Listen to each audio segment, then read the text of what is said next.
Look at all this evidence that there's a glass sky. 22 pieces of evidence. Number 1, rainbows, halos, glories, circumzenith arcs, sundogs, and other atmospheric optics, which are created by sunlight passing through glass and being projected onto water vapor. Number 2, Libyan desert glass. The mystery of where it came from is solved if you realize that there's a glass ceiling in the sky. Far out in a remote part of the Sahara Desert, there's a mystery. Scattered around in the sand are thousands of chunks of strange yellow-green glass. It is really a mysterious glass, and we scientists are still kind of puzzled how these things formed. The ancient Egyptians knew of this extraordinary place, but for thousands of years, it's remained unexplained. Within the Libyan desert glass, there are traces of graphite. Let me find that really quick. Here we go. The silica glass also contains carbonaceous inclusions consisting of 5 to 50 nanometer thick polygonalized graphite ribbons that form closed structures up to 200 nanometers in diameter. So the graphite ribbons. Now, negative refraction, if you go to Wikipedia, you look up negative refraction, it will say negative refraction is the name for an electromagnetic phenomenon where light rays are refracted at an interface in the reverse sense to that normally expected. Such an effect can be obtained using a metamaterial, which has been designed to achieve a negative value for both electric permittivity and magnetic permeability. Now, metamaterial is a man-made material. Metamaterials are artificial materials engineered to have properties that have not yet been found in nature. However, graphite, this study right here says graphite, which is not a man-made material, it's actually a natural material, has been found to produce negative refraction under certain ultraviolet conditions. I'll find that for you right here. Negative refraction at deep ultraviolet frequency is monocrystalline graphite. Monocrystalline graphite. Using ellipsometry, measurement of the equifrequency contour in the deep ultraviolet frequency region, typically 254 nanometers, obvious negative refraction was demonstrated in monocrystalline graphite for incident angles ranging from 20 to 70 degrees. This negative refraction is attributed to extremely strong anisotropy in the crystal structure of graphite, which gives the crystal indefinite permeability. So, you'll have this little graphic here where I show that I explain what I just read to you, okay? There are little ribbons, microscopic graphite ribbons within the glass that are creating a negative refraction in the sky. So it's actually inverting the sky to give you the illusion that the sky is a dome. So I can just go into Illustrator here. I'll show you really quick. I got an observer here, and this yellow line is the glass sky. Now, let me get the red layer here for you. Okay. Now normally, okay, these purple arrows, normally, that's a normal refraction. It would shrink objects from Earth's perspective. So if you're down here, you're looking up into the sky, it's shrinking the heavenly objects. And it's giving the normal indications of normal refraction. However, because of the graphite ribbons within the glass sky, it is actually inverting the sky, so it's diverging outward toward you, and that's also why I believe we get the sun and moon illusion at the horizon. With this negative refraction, it simply just turns the convex dome inside out, and you get actually a greater refraction at the extremities here, okay? The greater the incident angle, the greater the squishing and the greater refraction like that. And so this little blue area would be the apparent dome illusion the dome illusion that you think is the sky. Negative refraction in glass creates the sky dome illusion. Okay, so light is bending within the Earth. If you're new to this phi ratio trajectory of vision is showing how light actually bends. It gives the illusion that you're living on a ball. And with this negative refraction of the glass sky, it inverts the heavens. Okay? For an instant, a giant red flash appeared. On replay, they can see beautiful shafts of light thrusting upwards towards space. The mysterious sprite in all its glory. Then, the sprites keep coming.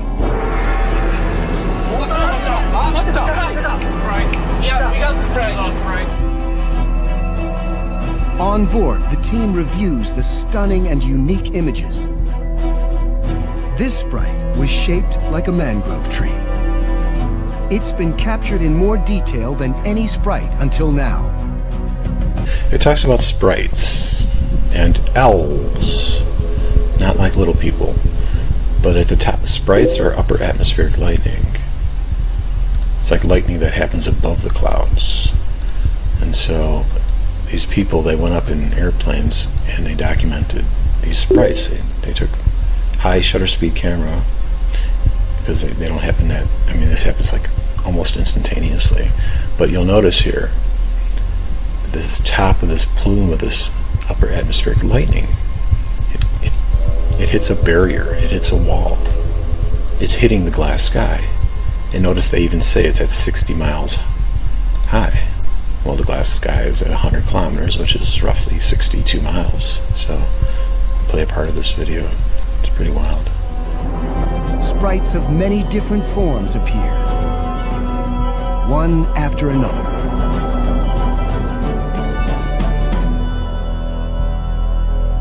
Seen up close, they have a variety of shapes.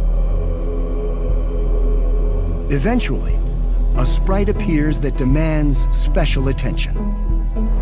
This is spectacular. The umbrella-like top of this sprite reaches an altitude of around 60 miles. 60 miles. That's Look at that. It's hitting a wall. It's hitting the glass sky. the altitude of the air. They call those elves. E-L-V-E-S. That's the altitude of the air glow layer that appeared in Furukawa's footage from the International Space Station. The image confirms that sprites interact with the ionosphere. Well, yeah, the ionosphere is actually just glass. It's an insulator. Okay, the Earth is one big capacitor. Concave Earth capacitor. There's a gap between the electromagnetic forces from above the glass versus the ground, and the glass is the insulator. And so the lightning bridges that gap, just like in a plasma ball. That's what's going on. So the top of this light, it's like you're touching your finger on the glass of a plasma ball. That's what's happening with the top of this sprite. That's the same concept. It's hitting the barrier. It's hitting the glass barrier. That's why the bottom end of auroras are at that same level, 100 kilometers. There's glass in the sky, folks. You're looking at me through my polarized sunglasses. I'm doing this to show you that the sky is actually polarized because of the glass. See, they'll say that the sky is polarized, but they won't admit there's glass. The glass sky is causing the polarization of the sky, and then we understand why nacreous clouds, or iridescent clouds, you know those clouds that have all those really cool mother-of-pearl-like colors in them? It's happening because there's two different polarization filters passing through, or actually sandwiched between the clouds. That's why we see the polarization. And that can only happen within the concave spherical Earth where the light is bending around. I'll show you that later, but you can just watch some of these interesting videos about photoelasticity, where this guy takes plastic spoons and forks and he has them on a computer monitor which has linear polarization, which is being backlit, and then he's filming it through a polarizing filter mounted to the camera lens. And so what he gets is these same type of colorization stress values that the nacreous or iridescent clouds have. Same thing. It's the same thing, guys. He calls it photoelasticity, and that's exactly what's happening. Now, why would that be happening if I were to take, I'm going to show you in a second here, if I were to take a camera mounted with a polarizing filter and hold up something plastic, if I held this up to the sky, on a blue sky, with a polarizing filter mounted in my camera, I would get that same effect. So where's the other polarizing filter coming from? Where's the backlit polarization coming from? Well, obviously, the glass sky, right? Let me see if I can find that one. Here we go. Look at that. This guy's holding up a plastic hanger against the sky with a polarizing filter mounted to his camera lens. Why is the photoelasticity happening? It can only be happening if there's a backlit polarization happening, and that's because there's a glass sky that's creating the polarization. The polarization of the sky has been proven. It's been studied. Okay, even bees orientate themselves because of the polarization of the glass sky. So when the sun is at different angles, especially when it goes down low, when it sets or when it rises, that's when we get these nacreous clouds. Find that one. That's when we get these, even after the sun sets. So I'm going to draw this little diagram for you. I'm going to show you how it really works.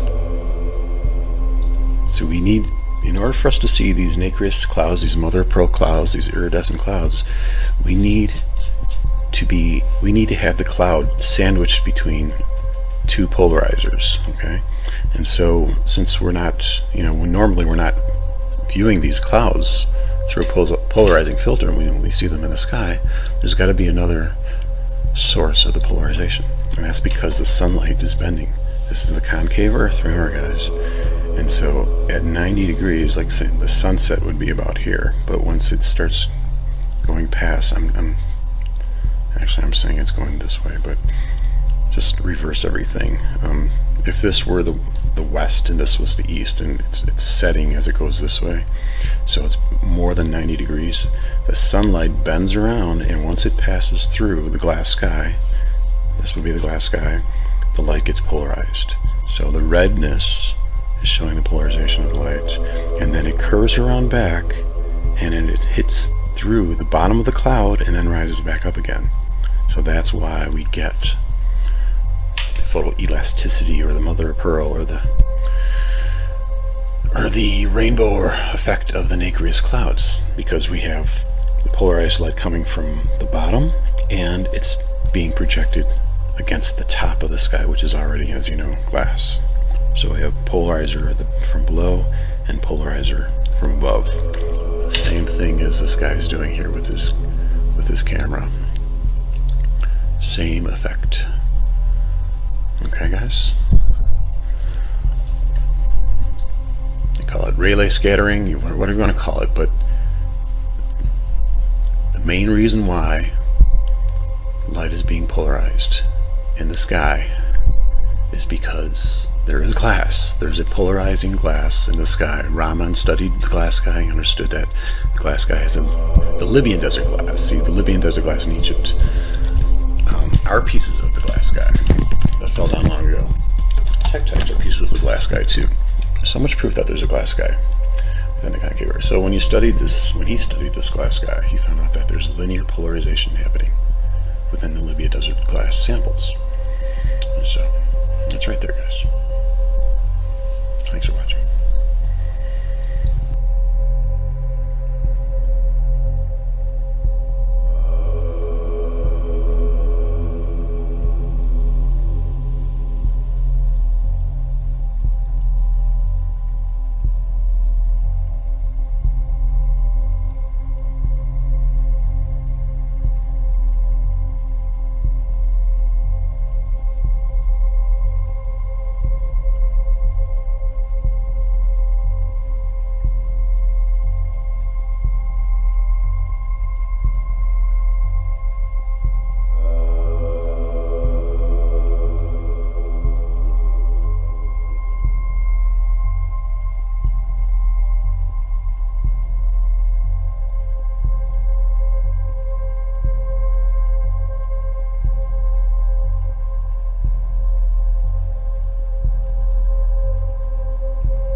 Okay, a lot of people have been asking me about this ice halo that's captured above the Red River in New Mexico. It's very simple, guys.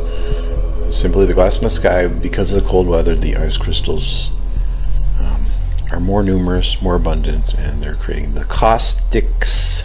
Go to Google, type in glass caustic sunlight, and you will get the same exactamundo effect.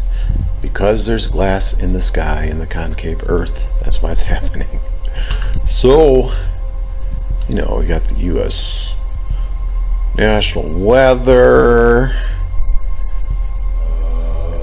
They all will not admit the simplicity of the glass sky causing the caustics in the atmosphere. Okay. Got this Dabu 7. Whoa, look at a pretty picture. Glass. The sundog. What is the sundog? What causes the sundog? Well, in this video, I will attempt to explain to you why there is actually a sundog in the sky. Let's first go to Wikipedia, and let's see what Wiki says about the sundog. Sundogs are sundogs. Mock suns, or phantom suns, scientific name parhelia, are an atmospheric phenomenon that consists of a pair of bright spots on either side of the sun, often co-occurring with a luminous ring, known as a 22-degree halo. Just interesting that they would call it a phenomenon. In other words, a mystery. I don't know really how it forms. Sundogs are a member of a large family of halos created by light interacting with ice crystals.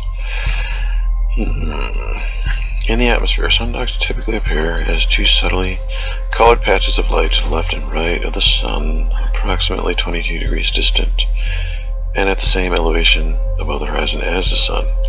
They can be seen anywhere in the world during any season, but they are not always obvious or bright.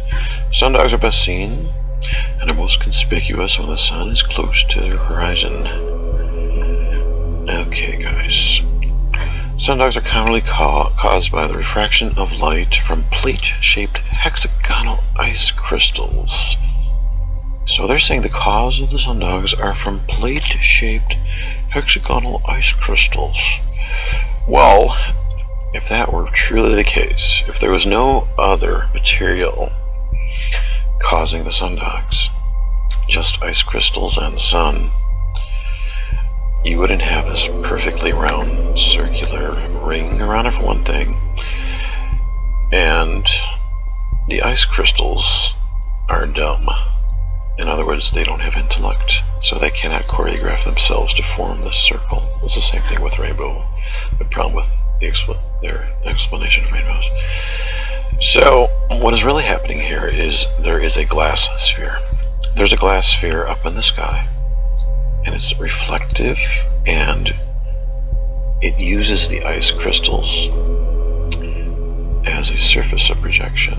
Let's go back to my 3D program, and I'll show you how I have this set up. We have a light source in the center, and we have two sundogs. Alright, you rotate that light a little bit. As you can see, if I move it around, it creates a ring, doesn't it? It creates a ring. Okay, let's go to my wireframe mode to show you how I have this set up. Zoom out a little bit. This black circle sphere is the glass transparent reflective sphere. And where's my camera? My camera is actually inside the sphere. And the light is outside the sphere. There's a lot of ways in which you can adjust this. Let's move the camera outside of the sphere and see what happens. Go back to VPR. And, okay, I have a lens flare attached to this light source. Let's turn that lens flare off just so you can have some more clarity here. Okay. Alright, so we still have the same effect with the camera outside the sphere. So, rotate that light a little bit, same effect. There's our sundogs. There's our light source and our sundogs. Isn't that interesting, guys? Just another piece of evidence that there's glass in the sky. There's a glass ball in the sky within the concave Earth.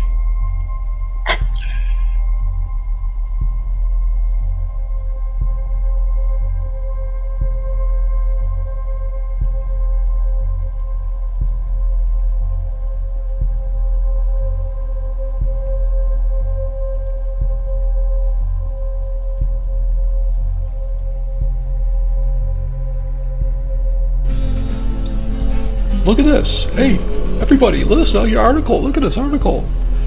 It's a recent article, too. It says a simple optical phenomenon that no one's figured out yet. Nobody has figured this out.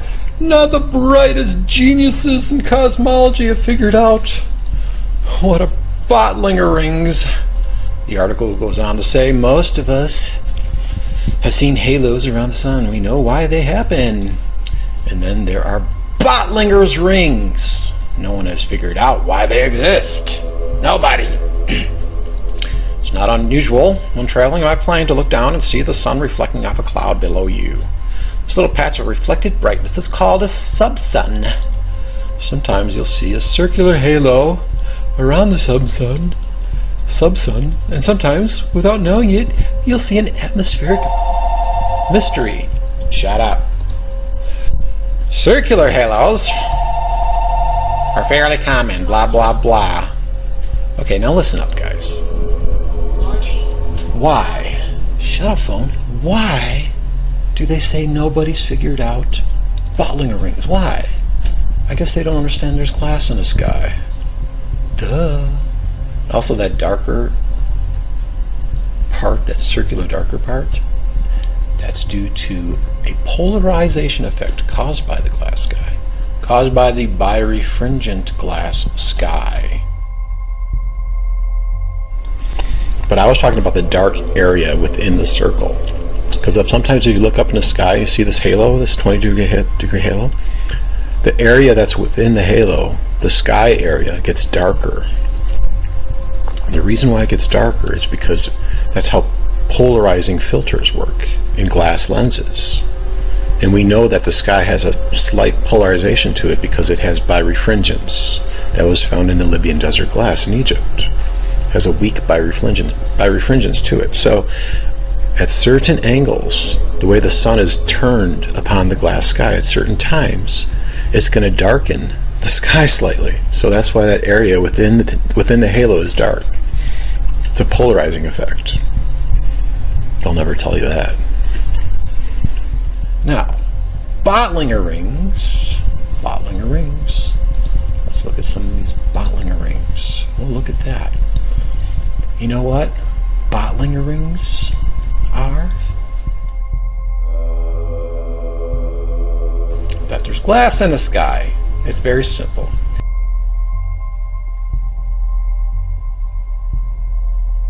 Whoa! Oh my god! Oh my god!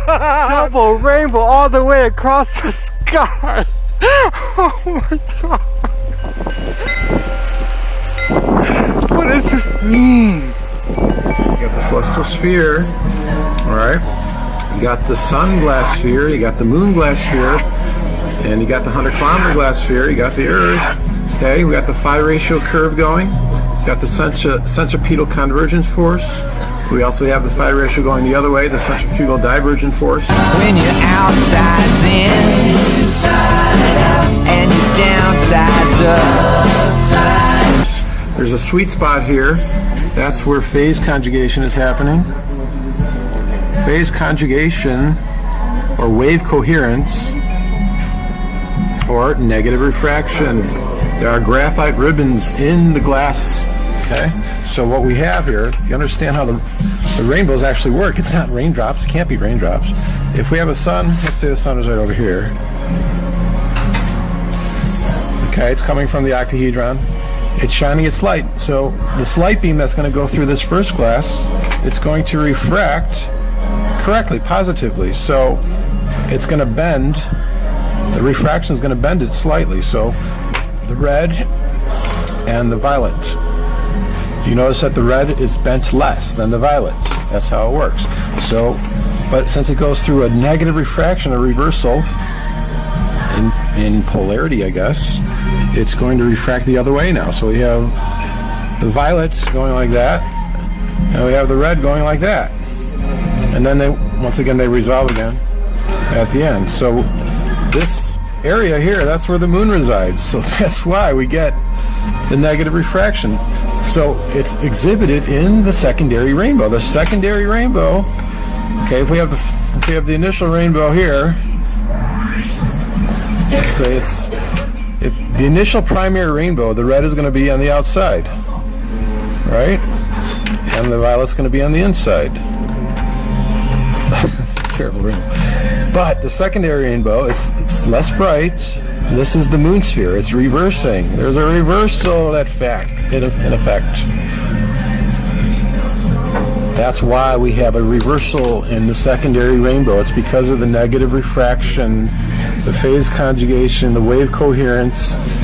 This is where the phi ratio, where the centripetal and the centrifugal forces, they converge, and they have this harmonious play with each other. And with the graphite ribbons in the glass, it reverses everything. That's why the moon, when the moon gets farther away from us, when the moon is over here, as opposed to over here, this is the actual perigee, even though it's farther away. It will enlarge.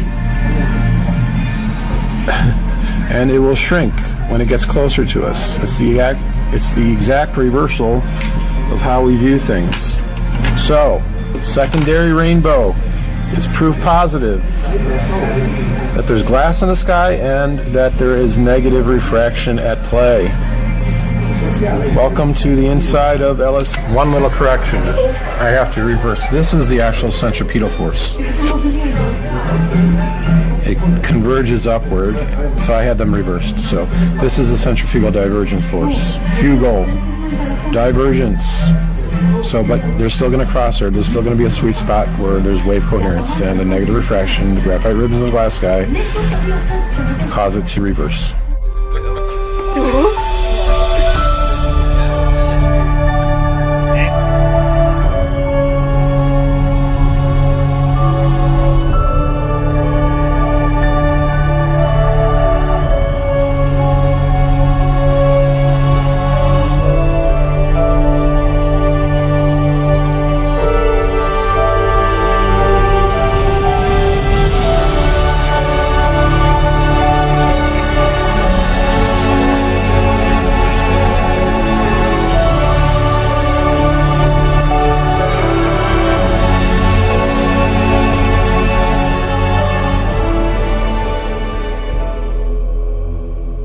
Talk more about quadruple rainbows. There's actually two sets of double rainbows. The glass sky has been found to have birefringence in it by taking samples of the Libyan desert glass, which are remnants of a shattered glass sky that happened long ago in Egypt, the Libyan desert in Egypt.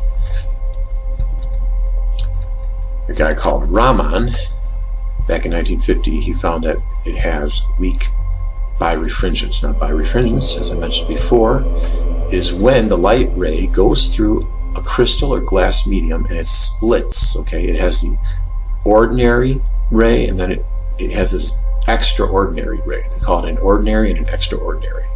The ordinary ray is going parallel.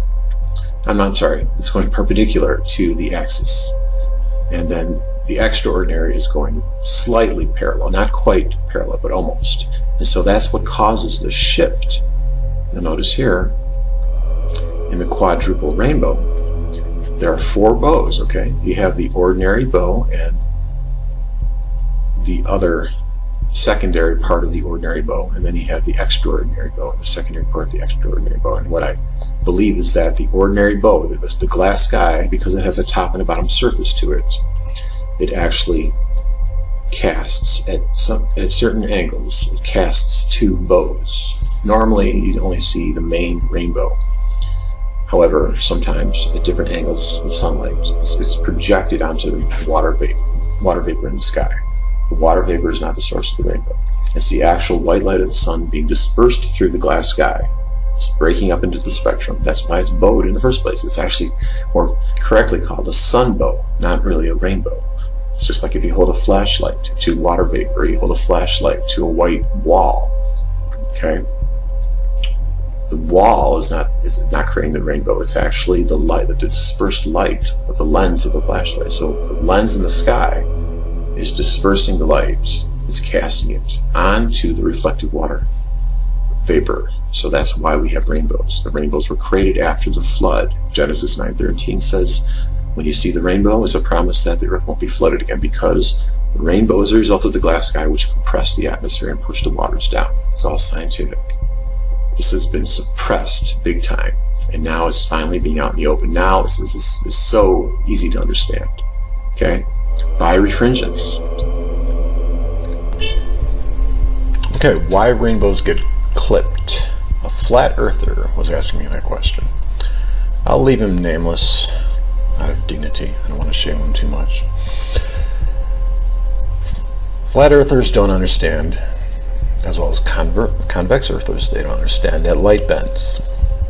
Light has been proven to bend. You can go out and do your own tests and realize.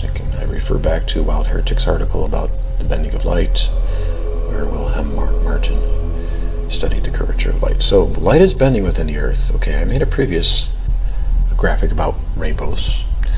I didn't explain why they clipped, though. I'm going to do that now.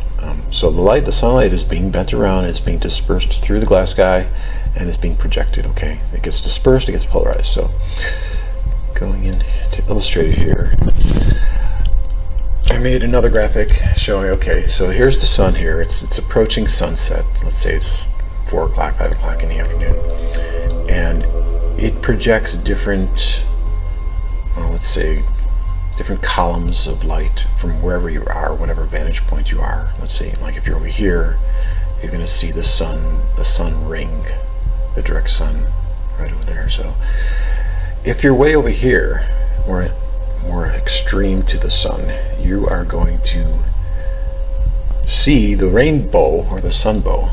It's actually called this. It's really a sunbow. When you are in between the clouds and the sunlight, right? So the reason why you're only seeing a partial bow is because the sunlight comes around. It cannot bend enough at ground level, so it gets clipped like that. However, if you rise up higher, let's say in an airplane at that same vertical height, you will see the full sunbow. And I can go back here and I can show you. See, once the light gets past the glass, it's going to be dispersed and it's going to be polarized. So if you're in your airplane, you've seen this before, pictures of this. It projects the shadow of the plane, and there's a rainbow or a glory or a sunbow circling the shadow of the plane.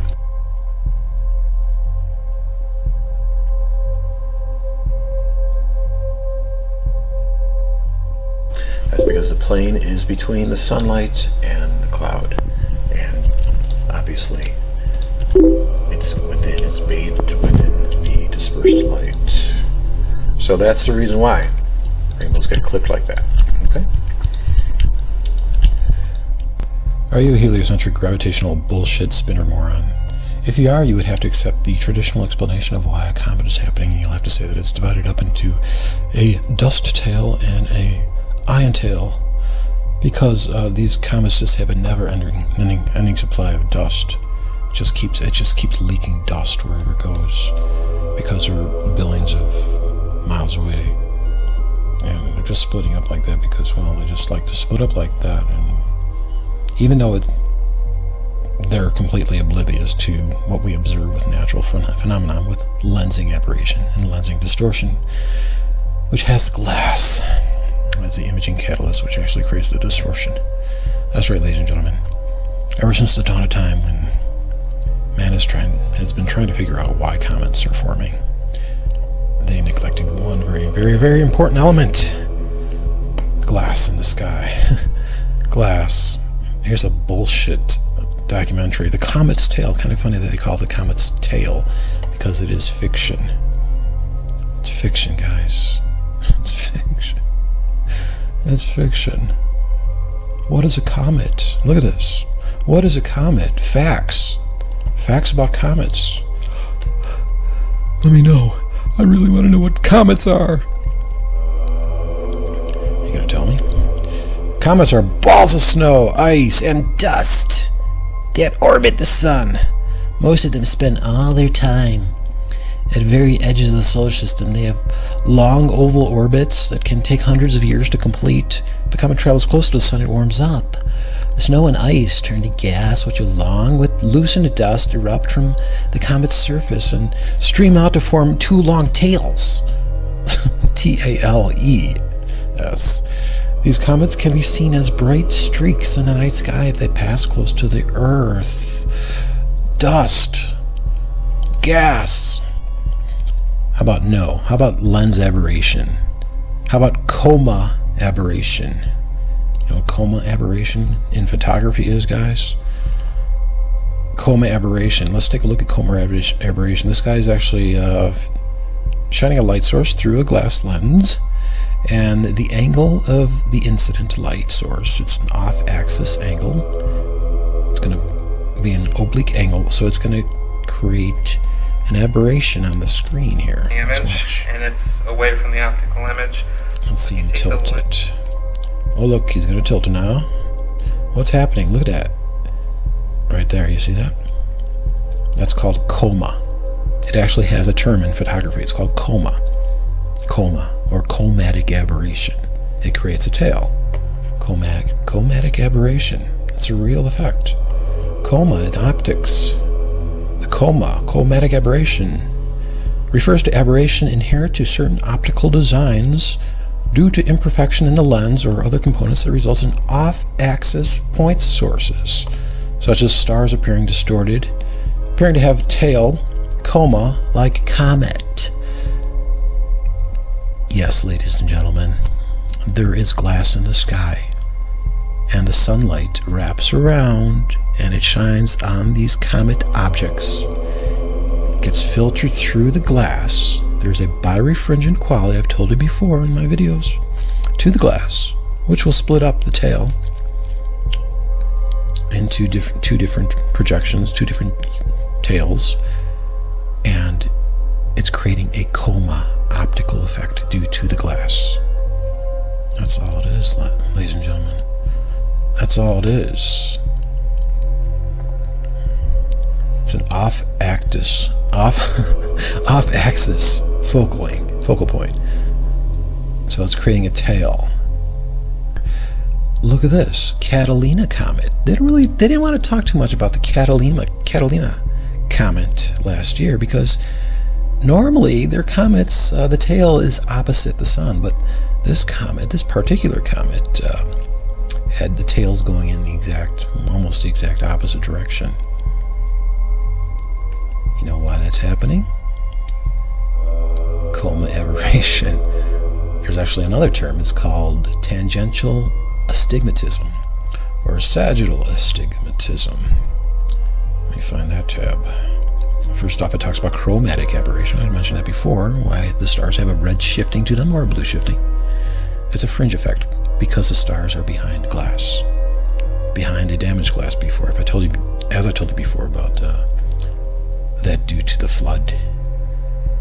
Okay, so we have a damaged glass sky up that's encompassing the celestials, the stars within the celestial sphere. But then we also have, I believe there's actually at least two more glass spheres. One that's enveloping the sun and the planets, and then the one at 100 kilometers high.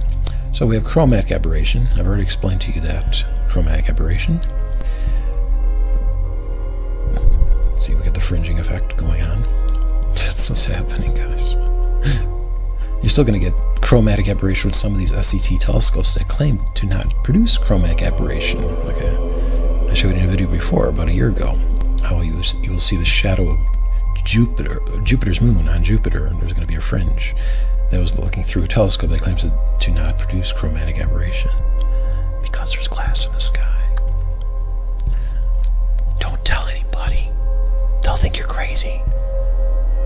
Monochromatic aberration. What I want to get to is chromatic aberration right there. Just coma is named for its comet-like shape. It occurs when light from a single source entering at the edge of a lens is not projected at the same size as light entering the center of the lens.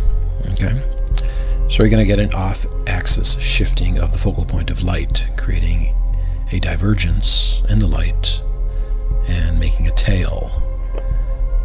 Alright, so we talked about that. So chromatic aberration, coma. You can see this on street lights. I'll pull up some of the images I pulled up in Photoshop. There we go. There's right there. It's chromatic aberration. In photography, looking through this lens, this photographic lens, the edges of the lens are going to actually create this chromatic aberration depending on the f-stop they use. Some more pictures of chromatic aberration. This is chromatic aberration. There's at least we got 6 or 7 different classes of aberration here. We got coma, tangential astigmatism. That's what I wanted to talk about as well. Then you got coma plus astigmatism on the right there, or sagittal astigmatism. Some of these comets look like they even have like 3 tails. How's that working for you, Newton, Neil deGrasse? How's your comets working out for you with your gas? Are you running out of gas? Are you running out of dust? So we got tangential and sagittal astigmatism. Astigmatism causes point light sources at the edge of the frame to appear to stretch in line. Astigmatism can occur in 2 directions dependent on the direction that the light is spread. So we got some of these comets exhibiting tangential astigmatism. It's right there, guys. The comet is like a dead giveaway. There's glass in the sky, and the Earth is concave. Cellular. Oh, look, here's some tangential astigmatism appearing at the corners here. Comet Catalina. We got 3 tails here. Here's one with 3 tails. So we got some tangential astigmatism with some coma aberration on the glass. Separated by the birefringence, separating it into the different wavelengths of colors. That would make sense too. There's birefringence in Libyan desert glass, so we know it's made out of. It has a birefringent quality to it. Look at this. Comet Catalina is actually exhibiting. The tails are like they're swirling around. It's like a clock. It's like you got the minute hand in the second hand, or the hour hand in the minute hand. They're just like swirling around there. How is that happening? Oh wait, I know. This is your explanation. It's just perspective. So we get 2 tails pointing in different directions. In the case of Catalina, we see it at an angle that makes it look like they point in opposite directions. Bullshit. You're full of shit.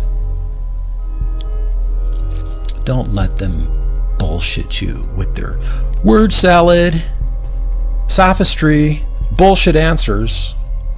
Why comets appear in the sky. Unbelievable. See, I made this comet in my shower here. Nice too. With a glass. Curved too. Using chromatic aberration. Shining a flashlight through glass. Creating the coma. It's right there. Now, but the sun here on the top, and the light, actually, it's going to be radiating around, bending around like that.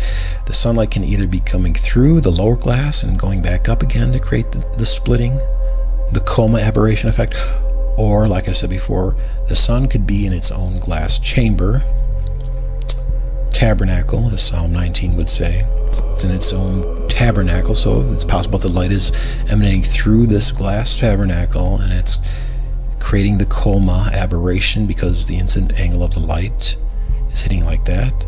They also talk about coma aberration being apparent in mirrored reflecting telescopes with a parabolic mirror as opposed to a spherical mirror. A parabolic mirror is not going to be completely circular. It's going to be more like a parabola, and so that coincides with how I tell you before how the glass sky is flexing throughout the day. It's not a perfect sphere because of the pressure and the lack thereof, and it's creating the tides that way. And there's magnetite in the glass, and it's being attracted by the moon and the sun. It's all right there, guys. So we can have nested concentric spheres. It's all right there. Coma aberration. Coma, okay, the orbit of the planets. Now these comets obviously have a very long cycle, maybe 80, 90 years or whatever. And so most of the time they're going to spend their orbit very close to the sun, where they're not being seen by the sun because of the way the sun emanates out like that, possibly. But for some reason they're staying up higher where you're not going to get the incident angle, the obliqueness of the light hitting it. And so, but when they do descend over time and they get closer, I believe that when they get closer to the glass guy at 100 kilometers high, that's when the sunlight, the oblique angle of the sunlight hits them. And that's when it creates the coma aberration. And then it goes back up again via convection. I believe it's convection. So it's like a temperature ascending and descending effect. It's all cyclical, all right there within the Earth, behind the glass. Comets. Can you believe all the shit you guys swallowed? I swallowed too. I mean, we were taught this bullshit in school. Dirty snowballs. Fucking idiots. They know about this, guys. Of course they know about this. The Masons. Come on. Don't be stupid anymore. The easiest answer. Occam's razor is there's glass in the sky and the Earth is concave. It's very simple. It's very simple to understand. Everything explained with the glass sky that they couldn't explain before. Remember? Tektites. Remember the mystery of tektites? It's very simple. Pieces of the glass firmament. It's a mystery to them, though. Obviously, Megacry meteors, Bottlinger's rings. That's all right there, guys. And comets. Comets. Okay, look at this one here. Look at curved light. I mean, it's right there. Why is a comet's tail curved? Because light is bending. It's a hard surface. The reason why you're bouncing radio signals off of the ionosphere is because it is a hard surface. If it was just a plasma cloud, it would not bounce. It would not reflect. It would just be absorbed. So many good reasons to understand. It's right there. It's hidden in plain sight. It's hidden. Well, it's not plain sight because it's transparent, but it's right there. Okay? It's the same way we see auroras. Auroras. Think of a plasma ball. Okay? The auroras are happening inside the glass on the inner edge. Okay? There's plasma above the glass. The ions. The ionosphere. Okay? The light is interacting with the plasma. It's creating a surface, a canvas, to project the light onto, and it's curved. Chromatic aberration. It's right there, guys. It's right. This is it doesn't work in any other model. You need glass in the sky to see a comet. Period. No ifs, ands, or buts. And it doesn't work if it's a dome over a flat pizza. That doesn't work. Sorry. We have an equidistant height of the bottom of auroras, the top of sprites. It's all 100 kilometers. Radio wave propagation, Schumann resonance, all at 100 kilometers. It's a broken record here. Okay. Coma aberration, birefringence, ionized plasma, light, tangential astigmatism or sagittal astigmatism. These are optical effects due to lens aberration with glass. Period. End of sentence. End of story. It's over. Concave cell Earth, glass sky. End of debate. We win. Thanks for watching.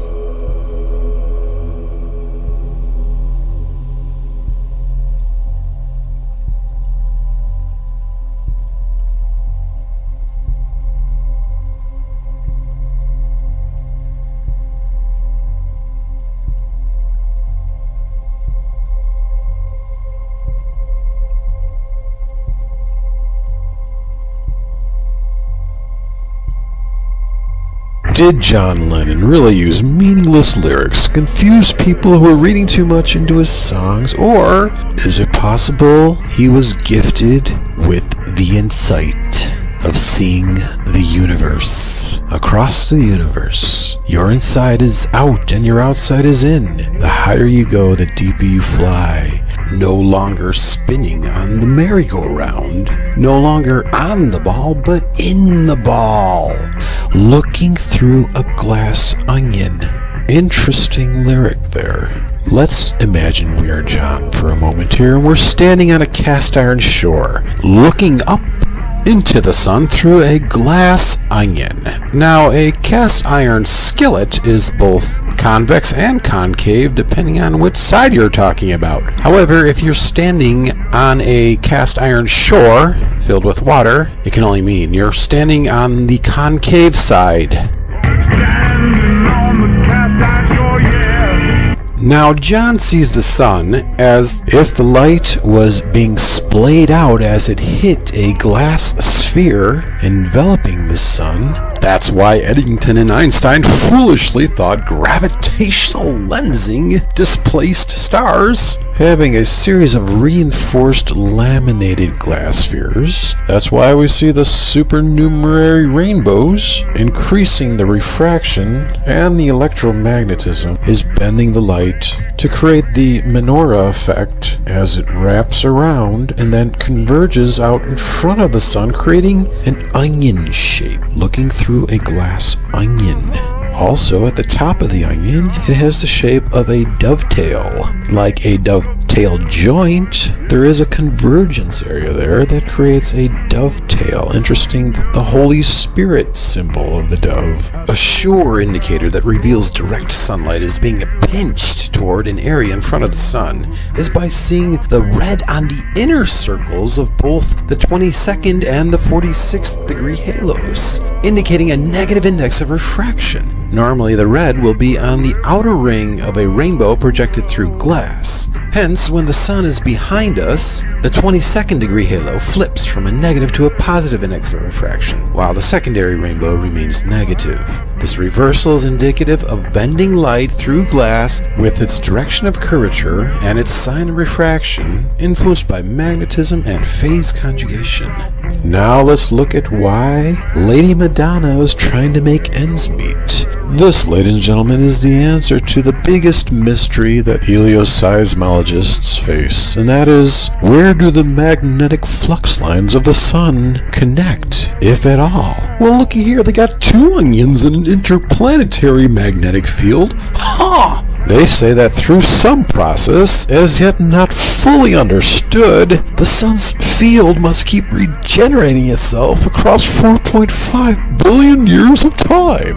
Well, now that we know that we're living inside the Earth and the sun is a magnet, and the circuit completes itself as it wraps around and gets sucked back into the celestial sphere with the octahedron in the center, sucking in the light again, reconnecting it, regenerating it, and then shooting it up to the north apex, where it once again emanates on the high arm of light and hits the back of the sun, which I know you'll just have to take my word for it, is dark flat, and there are a series of collimated light rays hitting the diameter. Circuit complete. Loop complete. Arc complete. Fixing a hole in the ocean. What does that mean? Well, since Lady Madonna is trying to make ends meet, she can't quite make them meet at the celestial sphere, so there's a little hole in the celestial ocean. And it is the hole that is indicative of the dark region that creates the lunar eclipse, not the shadow of the Earth. This is how the phases of the moon work.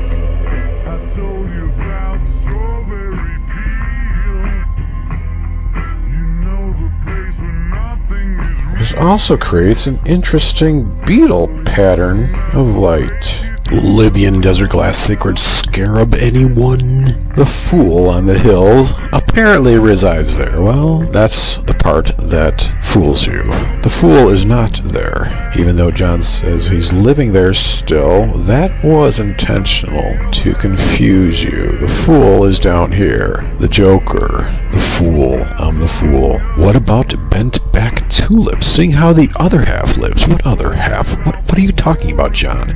Oh, you mean heaven. Seeing how that lives. How the light from the sun hits the celestial sphere, especially when it's behind the sun. Almost as if tulip petals are being bent backwards. It's all there, ladies and gentlemen. The mystery is solved. Now you know the paths of light to the house thereof, where the fool is not there. The fool is here. above in Brooklyn, chunks of ice falling from the sky on an 80-degree day. The big question, where did it come from? Well, this car was going 0 miles an hour when it got into an accident. A chunk of ice fell from out of the blue and crashed through its windshield while it was parked at a central Pennsylvania car dealership. Okay, what we're looking at here, you can see, hopefully, I'm going to run the light along the beam here. There is what looks to be a 2x12 that is absolutely smashed from the top. You can see up there's a lighter portion on the skip sheathing where the beam has come away, where the rafter has come away from the ceiling. This had to be an incredible impact. You can see the brake line. Brian, this is like what was on the floor. This is the piece that came. I have to believe something which we have to assume it's lost some mass in the heat, but yeah, well, something had to be going. There's another piece in the same. It had to be going at an incredible rate of speed. Yeah.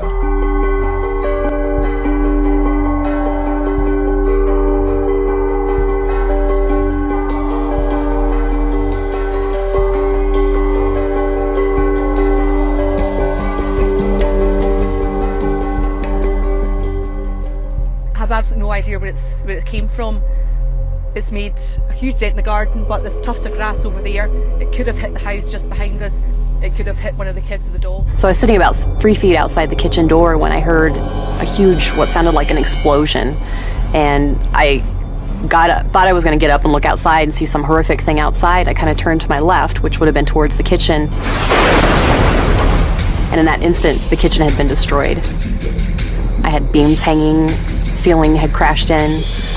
Just unbelievable. And I was in shock, just speechless. I was too dumbfounded to be scared at that point. Ice. But ice is our friend. We skate on it. We put it in our drinks. We use it to help relieve injured muscles. Oh, no. This ice was not nice. It was huge. Just like this one. Weighing about 20 pounds. Imagine this crashing through your ceiling.